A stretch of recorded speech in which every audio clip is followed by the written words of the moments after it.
bringing the leaders from the industry right to our doorsteps to teach us, to share their valuable feedbacks, opinions, and stories with us so that we keep learning. And this gap between the future and the present never widens.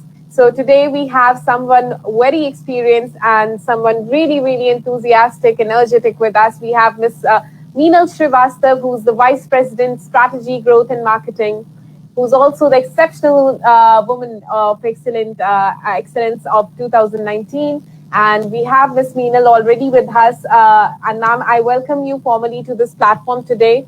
I would like you all to know that she's working with the Shalimar Paints Group at the moment. And we all are really delighted to have her with us on this platform for the Speak First series, episode 3. Ma'am, you're welcome. Thanks so much, Kanika. It was a lovely, though a little heavy introduction. But thanks so much. We'll make it more lighter once you tell us your own story in your words. That would be great for all of us. So over to you, ma'am. We would like to know a little about yourself and your professional journey till now, please. So I'm wondering, how do I briefly tell you about my journey? I've been, so starting with my career, I've been working for the past, I think, around 18, 19 years. And I know, you asked me this, Niharika had asked me this question earlier on career and planning and how did I start on my career and did I really know what I was getting into and did I had, like a full-fledged plan in mind. But honestly, in my life, I don't think I've ever had a full-fledged plan in mind, but I've always known what I don't want to do.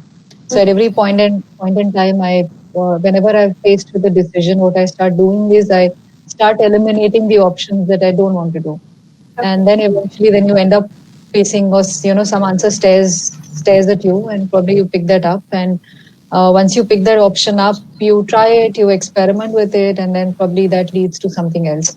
So honestly, my career has been a little like that, of hits and misses and trials and errors, and suddenly, you look back and you realize that 18, 20 years have gone by. So more than half of your career in life has gone by.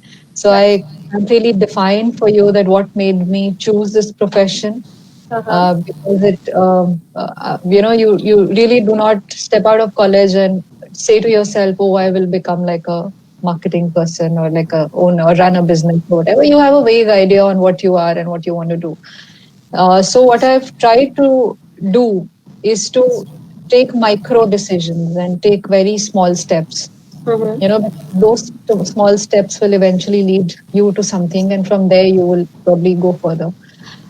It doesn't really help you if you really think too far away in life because a you do not have experience enough to have that sort of visibility, and b things around you change so much and so fast that there isn't really merit in planning so far off. So for me, I think what I've always tried to do is to really think short term and really focus on my decision that I'm taking at that point in time. Yeah. And try to be as sure of it as possible. But again, honestly, you really don't know 100%, so you have to really uh, go by your instinct and gut to a certain extent and then just jump in and give in your best and, see where that leads you. So that's how it's been for me. Right now, I'm working with a paints brand. Prior to that, I was working with Apple. Prior to that, I was working with a brand which is into sanitary wear. So I've been working for brands, started off as a marketing person, then diversified into many things, and you pick up and learn things on the way. So it's been an interesting journey because I always wanted a career that gave me, intellectually stimulated me and never bored me, because one thing that I realized about myself was that if I am supposed to do the same thing again and again, probably I'll get bored very soon. I do get bored very soon. So I need change. So I need to have different things very soon. And marketing as a profession enables you to do that, because anything that you do, like every campaign is like a fresh start. Every launch that you're doing is like a fresh start. So the variables are different. The results that you are supposed to deliver is different. The challenges are different. So you might be working with the same organization, but every campaign that you work on will be different. So that's why I think I stayed for so long doing what I'm doing, because it always intellectually stimulated me and presented new challenges at every point in time. So should I assume that, the marketing campaigns that you've over time been designing and, been involved in, these were your life adventures? Yes, to a certain extent, yes. So I really love what I do, Right. and that's, I think that's the one thing that I've tried sticking to. So if I, and especially more so now, because now when you realize that half your life has gone by, and time is all that you have, so you might as well make the best of what you have with you. So if you're not enjoying what you're doing, if you're not happy with what you have on your plate, then you should not spend even a minute on it. That's my philosophy. So either I try and change it, or I try and enjoy what I'm doing. So I enjoy the work that I have been doing. I really, in fact, the past few years, the specific campaigns that you were asking about, I've really loved it because they've been very creative. They've been they've had a cause attached to it. They've probably done some good to somebody, and that motivates me, because business after a certain point in time does get boring, and you cannot sustain yourself emotionally by focusing only on business. Like, you really need to have stuff around you which also excites you emotionally. So the sort of campaigns that I worked on in the past few years, those have been really gratifying for me, because those have been really creatively, really well structured, I would say. And for me as a person, it helped me grow a lot. So, and we did really crazy stuff. In fact, the last one that we did was we went to a government hospital for blind kids. And when these kids get their eyesight back, and the place where they recuperate, it's like this bland, like this shabby room where, eventually when they finally get their eyesight back, and when they're opening their eyes, what they were seeing was this room. And we realized that, since we're working in a category like this, which is colorful and paints, and we can do something about it. So we partnered with a lot of artists, and good artists and young creative people. And we converted those entire rooms into really, beautiful pieces of art, in fact. So that when these kids opened their eyes, what they saw was, and the stuff that they'd been hearing of. For example, one of the child, I had asked him what do you mean when you say red? Because he'd never seen the color red. When you say fish, or when you say an elephant, So that was really nice to work with those kids and see the reaction. So stuff like this, and so every campaign there was something new that it adds on to you as a person. So that's why the past few years, the campaigns that I've done, more than what I've done to the campaign, I think those campaigns have helped me grow as a person. And hence, I think that's kept me charged up. Well, there's something I'd like to quote from what this lovely lady has just said, and the audience would agree. The moment you said that, every campaign has given you something and, taken you forward, I think that's what doing and, working should be all about. You need to grow with every step. You need to learn and take something from every single thing that happens to your life. So, Meenal ma'am, there are so many, you have worked with so many multiple brands, and you have done a lot of work for these people, created a lot of campaigns. What was that one time, that you felt that this is the most challenging time that I'm facing right now? Was there any such moment? So anything new that you start will seem challenging, because you do not have all the answers with you at that point in time.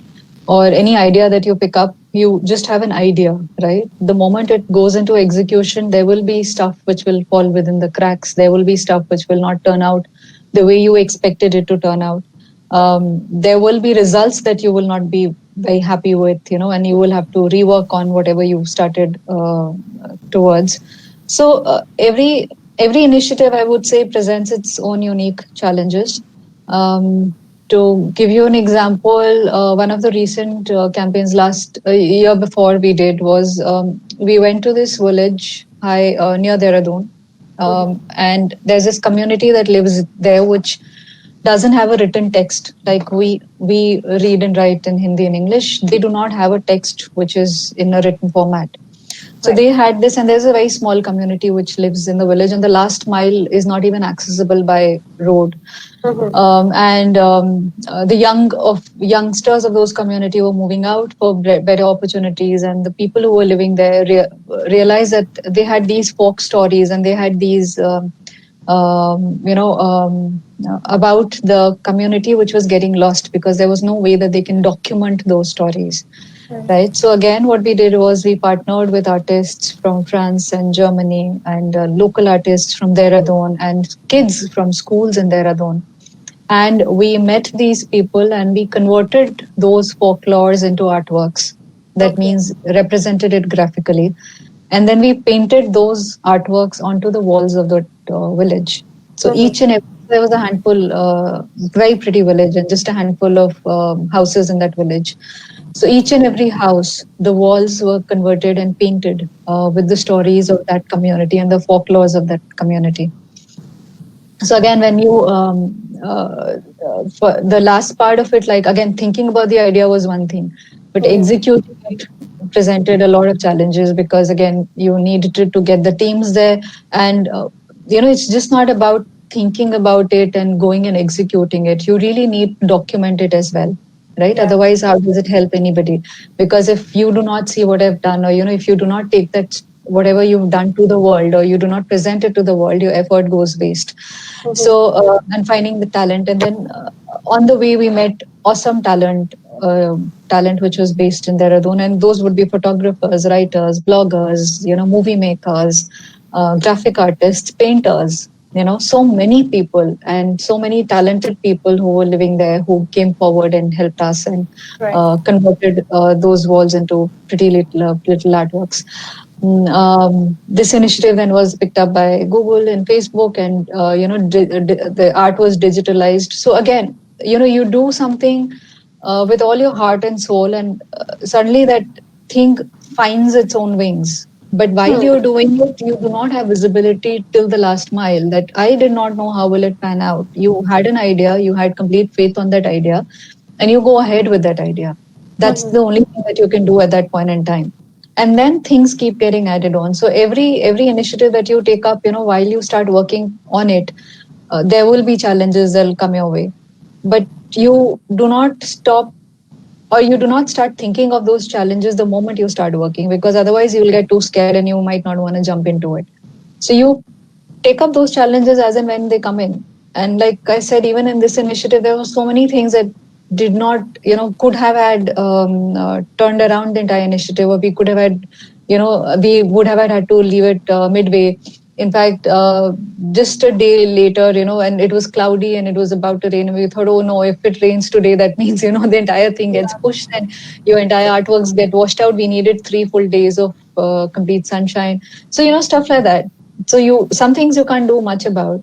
Some things you can work on. For example, finding the right talent. So the things that you can work on, you focus on it. And something like if it rains, you can't do much about it. So you just let that go. So that's how it is. And in every initiative, that's how it goes. So you think of an idea, you jump in with full 100% conviction. Stuff that you cannot have control over, you let them go and try not to think about it. The stuff that you do have control over, you try and do the best around Choose it. here. Yeah. Sorry, we missed you in the last few words, but it was really nice to listen to what opinion that you hold with such causes, and such a great view, such a great perspective of doing all this work. So, ma'am, a lot has changed for so many leaders across the industry because of the pandemic that we are into right now. Businesses have changed, the ways of working have changed. How and what kind of differences has it brought in for you as a strategist? So honestly, when it started, and we had feelers on it Jan Feb onwards, we knew something big was coming. Okay. So we didn't know how badly will it impact, because something like this had never happened like in our lifetimes and since generations, right? So Jan Feb, when we started hearing of it, I still remember, in fact, we're sitting in a boardroom discussing what to do and if it grows to, and by then China and Italy, and we started hearing cases happening, and India had not been badly impacted till then. Yeah. And we were sitting together as a group and trying to figure out options, plan Bs and plan Cs, right? And now in hindsight, when I look back, there's so many things that we'd not known at that point in time, right? We were making plan, forget about plan A's, we didn't know. Plan A was just keep carrying on, praying that nothing changes. And India probably doesn't get that badly hit, and, we keep carrying on as normal, whatever. But that was hopeful, that was wishful thinking. Yeah. And when you were working on plan Bs and Cs, there were so many things that we didn't know or had access to. How do you plan around it? And when you work, when you are managing a business, and we relatively a small business, but still we have a, in a compared to the category that I work in, yes, it's relatively small, but we have around 500 people working with us, and so business becomes like a machinery almost. And there are so many pieces and so many different people working on different things that you cannot really move. Though in your mind you might foresee things happening, right? But when you go onto the ground and you want to move things, it takes time. It doesn't happen overnight, because everything, all the people together, you have to push them and you have to move towards a certain goal. So it's difficult to really move things fast. And if you're like 8-10 people, maybe it becomes easier. But when you're 500 people, it becomes difficult. When you're 10,000 people, it becomes all the more difficult. So when the pandemic hit, we didn't know how or what will happen. But yes, we had options in hand. Did we really go by those options? Honestly, no, because suddenly the March, when the lockdown happened, and we didn't know that it'll be a 7-day or a 15-day, a 21-day, or will it carry on much further. So again, even in that month, in April, for example, there was no production, there was no sale. It was a completely nil month, and that has never happened in business, right? And that's a very big thing. If you stop for one full month, nothing is happening. So I think what we started doing was started taking it week on week, and almost, because we had no visibility on when will things open up, what will happen when things open up. But like I said, even when I was discussing about campaigns, there are certain things that you can control. And there are certain things that you do not have visibility on, and you have no answers with you at that point in time. So, for example, in March, we didn't know when will it open and how fast will we manage to ramp up. But what we did know that we have these people sitting with us, and we do have time in our hands. So there are lots of things that we started working towards. We restructured a distribution policy. Because we had time, and usually when you were in that pace, and when you there are lots of things that fall within the cracks, because you're growing at a certain rate and you expect the same rate or more to continue. So certain things you do not focus on as much as you should. For example, even training. So suddenly, in that month, we moved all our training online. We reached out to our influencers. Painters is an influencer set for us, So not just consumers, like people like you who buy the product. Most of the FM brands, a lot of brands have influencer in the middle who influences the purchase buying decision. Yeah. So for a small brand, an influencer plays a much more important role, because it's easier to reach that person. It's less costly. So for us, for example, it's a painter. Right. Now, again, when you are in the middle of your business, when you're running at a certain growth, you discount a few things, assuming that things are moving at their own pace, and hence, things will follow that same growth trajectory. So we'd honestly let go of a few things in terms of reaching out to these influencers as deeply as I would have ideally wanted to.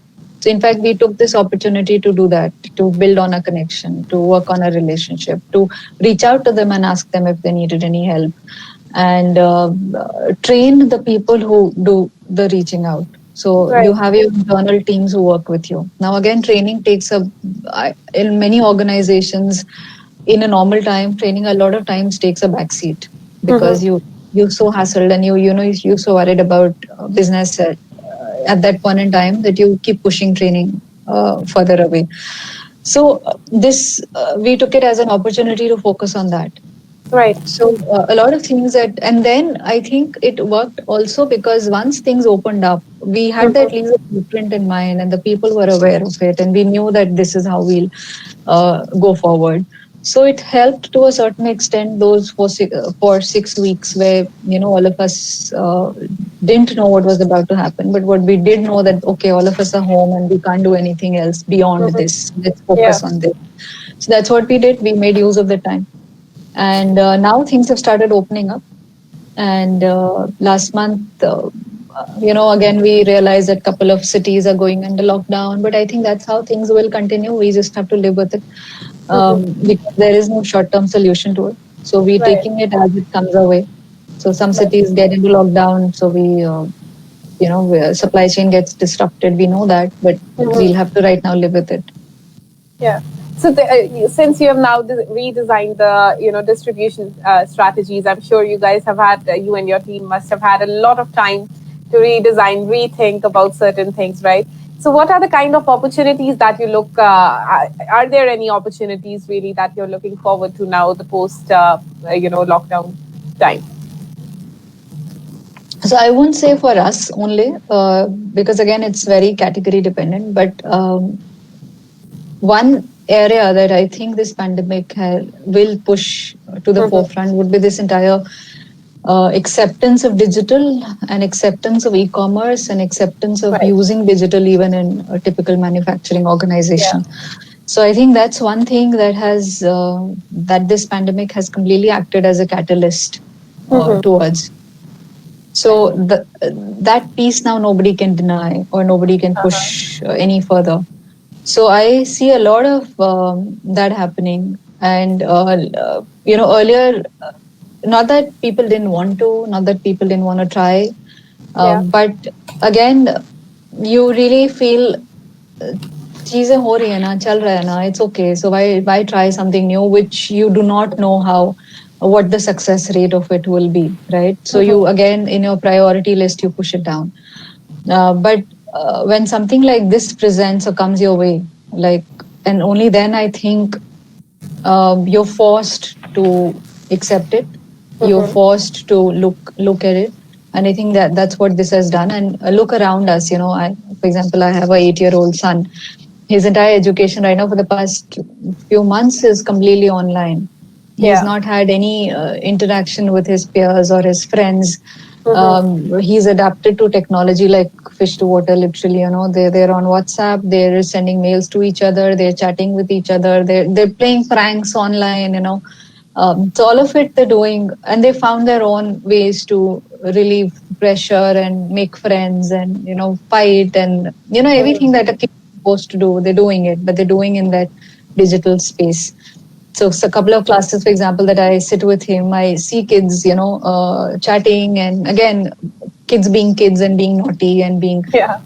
but physically present, but still being naughty and pulling each other and and playing Mm-hmm. pranks with teachers and teachers scolding the kids. So everything is happening, and they found their own space. So I think that's what this pandemic has done. It has brought Forced us you, closer. yeah, and the personal part of it. Forget business, forget Uh-huh. education, just the fact that you're forced to relook at your life, I would say. I think that's the biggest revelation or biggest, I would say. If COVID was if I had to evaluate and give a rating, that the biggest achievement for COVID would be that it literally forced everybody to evaluate their lives Mm-hmm. and their choices, Yeah. and gave the time because everything came to a standstill. So literally you had time to yourself to for the very Mm-hmm. first time, I think, in decades. Many people would have had so much of time in hand when you're not rushing to catch a flight, you're not running from one meeting to the other, or you're really not in the that pace somehow completely slowed down and suddenly. So you've got that option to really relook at what you've done and what you want to do and what suits you, and probably what works for you. And the way the world is going, I think now you have options. There's no strict format that exists, and you do know that you can work around it. So I think that's what this has done. And I think for me, that matters the most. Yeah. What do I do with it? I don't know, but at least it's made you introspect. Well, absolutely. I think we can all say that this puzzle, this situation had created, now everybody can make and set the pieces according to their own selves and according to their own likeness. Also, while going through your profile, I came across this one thing, which is Netflix. And let's set the mood to a more lighter tone now. So I got to know that you spend most of your time when you're free after your work, you spend it on Netflix with Netflix. So what are some of the things that you've been watching, and tell us a little about your taste? No. You missed on one significant part of that sentence, that if and when I manage to get the remote, which is very rare. Oh, So, okay. My bad. so we do not have multiple televisions. We have one television which we use. So Yeah. the entire family fights over it. And Mm-hmm. but what has happened these days is every day, in fact, we allocate a family movie time. So that's something that none of us can dictate and say that, okay, this is my choice and this is your choice. Everybody has to agree to that movie. Mm-hmm. So evenings are like not something that individual one person can choose to watch. It has to be a family choice. So that means Yeah. I can agree to watch a cartoon, but then I choose it. Like I say yes to it, and if Uh-huh. everybody says yes to it, only then we watch it. So that's what has happened. But yes, that's my, I would say, one luxury. Mm-hmm. Like when everything gets a little too overwhelming, I just I binge. So I watch anything. And in fact, lately I just watched all 10 seasons of Friends. And I think your Oh. generation will resonate with it. So I'd Mm-hmm. always watched like a season here or episode here or there, right? I'd Mm-hmm. never seen all of it at one like at the one go. Yeah. And this time I managed to do it. So the So how did entire you like it? 10 seasons, yeah, starting from first episode to the last one, I watched again. And then yes, thrillers. We watch the new besides the regular Suit and the good anything, yeah, anything that catches my fancy. If I manage to get the remote for a very long time. So Yeah. Friends was something that my Uh-huh. son also liked weirdly. Mm-hmm. So he started. He knew the characters, and so Mm-hmm. he sometimes he sat with me and watched it. So that's why it carried on. It's absolutely great. I think, a mother and her son sharing conversations over a episode of Friends now. So that's new and that's great. And a lot of youngsters are watching you right now, and we have so many people commenting on our Facebook page. And I would like you to please say a few things that you feel are very important for our generation to realize. One, and secondly, that everybody should come to certain awareness. In your opinion, what would such things be that you have learned over time? See, first and foremost, I somehow feel your generation is so much more aware than what we were at our age, honestly, Yeah. when we were your age. So, the advantage that you guys have is that you have so much of information on your fingertips. The Mm-hmm. disadvantage that you have is that you don't know what to do with that information. So, for us, I think, like I said, the choices that we had were very few. And since in my life, like I told you, I've always followed a process of elimination. I'd always known what I don't want. Yeah. Right. So, and then when you are left, when you remove the don't wants, you have only a few things in your hand to choose from because there will not be, many options in your hand. So the choice becomes easier. The problem with, I think, you kids is that, you have so many options in hand that you don't know which direction to take. Mm-hmm. And I think that, and hence, for you, it becomes all the more important that you try and understand yourself much more than that thing of introspection for us maybe was needed, but for you it's like 100% essential. Yeah. And one is understanding one is understanding yourself, and second is once you know what you want, then probably being strong enough to take that take up that choice. And again, this understanding yourself is not something like, an apple will fall on your head and or a eureka moment will happen. Yeah. Honestly, it's a journey. Uh-huh. And you constantly have to keep at it. So Right. it's more like, you'll have to train yourself to be more close to yourself. I don't know how to verbalize it, but it's more like, you keep checking with yourself and how you are. And I know it's a very simple thing to say, but a lot of times people don't do that. Yeah. You do check on your family, you do check on your friends, but you rarely check on how you are doing. I'm And sorry to interrupt you honestly, here, ma'am. You said that, a lot of us people will say that it's a very simple thing to say. And I think you are very right there. Because a lot of us people also forget that the very basic and the most fundamental things in life are the ones which mean the most at the end of the day. sure. Yeah. So that is something I completely agree with you when you say that. So if you really try and focus on yourself, like the way you probably focus on somebody else in your life, I think the answers will present to you on your own. And I think that's the first step, Mhm. because only when you know really what you want is you can really work towards it. And if you do not, then you will keep running from one thing to the other. And the disadvantage with you guys is that you have so many options, you can afford to run from one to the other. With us, we did not have that. We did not, Yeah. honestly, if you do not wanted to become a doctor or engineer or an IAS, there wasn't much that you could do.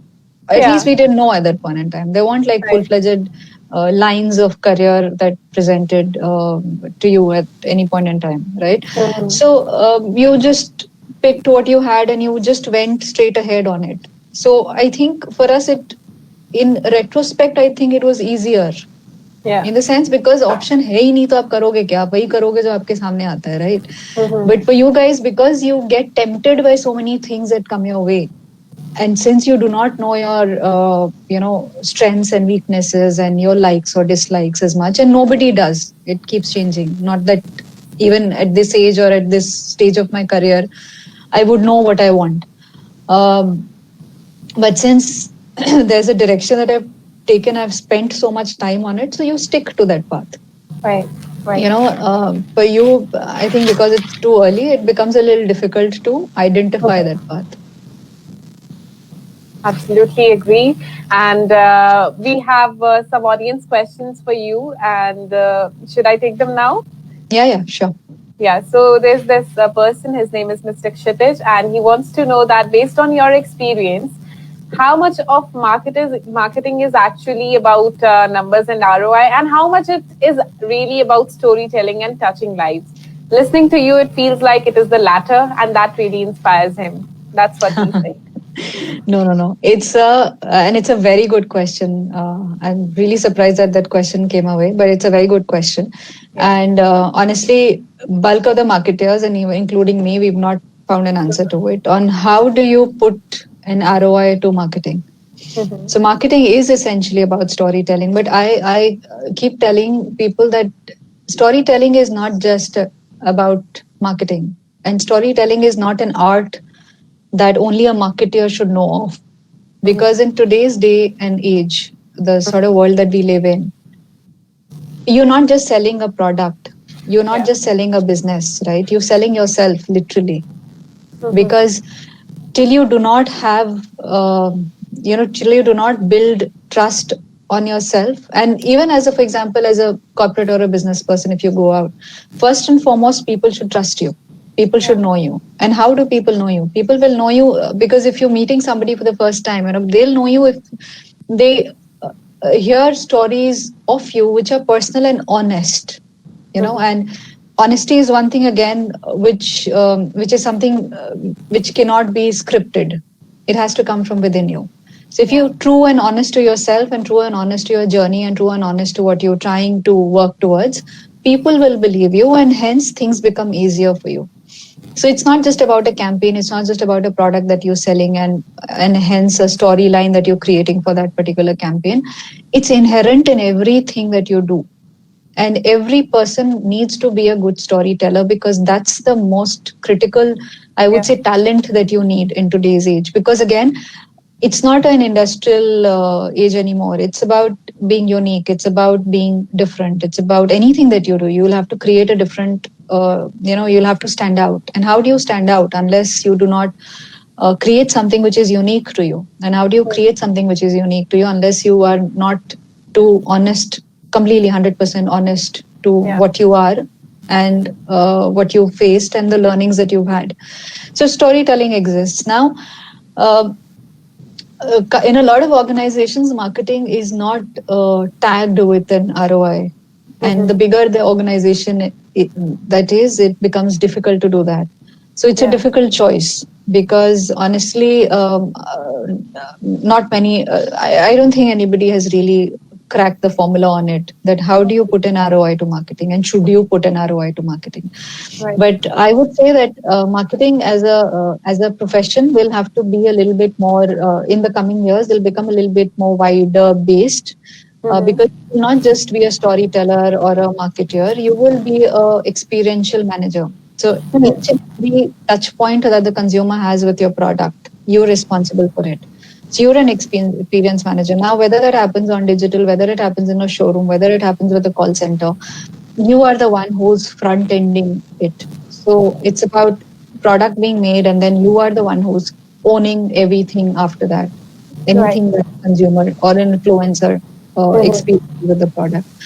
So one is that, which is anyways is happening. But the bigger the organization becomes, the more verticals get created and becomes difficult to put everything under one umbrella. The other piece is how is it eventually culminating into business or converting into business? How soon? How fast? So that is a difficult thing to crack because marketing by definition will need persistent, consistent effort and investment. And a lot of times businesses do make a mistake of trying to put an ROI to marketing very early in their journey. That doesn't work either. But yes, keeping marketing completely out of the ambit of an ROI also doesn't work. So there's a middle path that you'll have to find. And again, it's very personal to the brand or the business that you work in.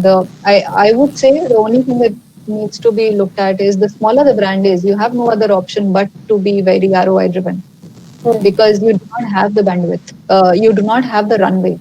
Right? You do not know that how long can you carry on if you do not start delivering business. Because the business, if it's small, you have a couple of months of existence time with you. Beyond that, if you do anything, any investment, that should give you more business. Otherwise, you will not survive.